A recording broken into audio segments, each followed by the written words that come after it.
Iwanan natin ng bakas. Ito mga paps, pampagood vibes at sticker. Outdoor. Ay, dapat pala dito.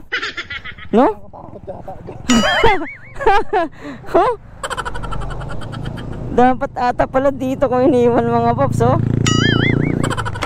Oh. Pero doon na lang talaga. Doon na iniwan. Ano kayang tawag dito sa bridge na to mga paps? Picture nga tayo dito. Gilid lang natin yung motor. Ito, oh. Dito sa Bugalun, Pangasinan.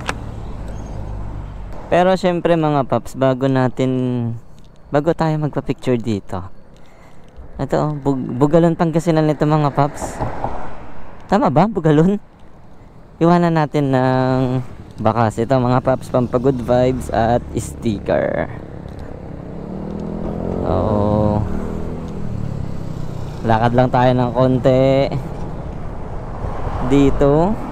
May mapag-ipitan sana. Wala akong dalang tape eh. Dapat pala tape. Ah, wait. May tape akong dala. I-tape ko to mga paps.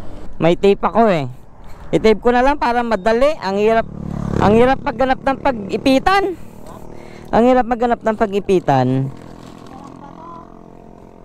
Ito. Huwag ah. Masyado. Hindi. Madali makita. Okay, selfie. Okay. May picture na kayo kay Pops Mamuns ha. Oh, ayan.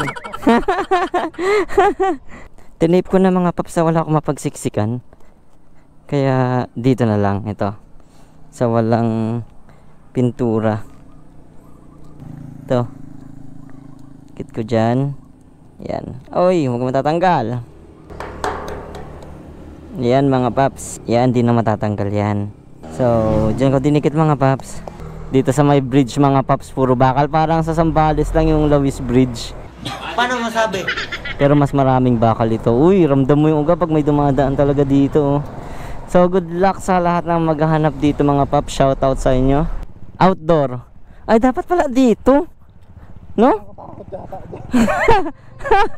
Huh? Dapat ata pala dito ko iniwan mga paps, oh. Oh.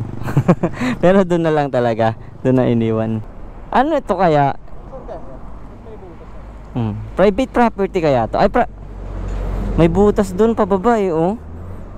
Dyan sa tayo. Private property. Ay, baka sunugan? Hindi siguro. Ano kaya yan? Oh. Private property siguro to.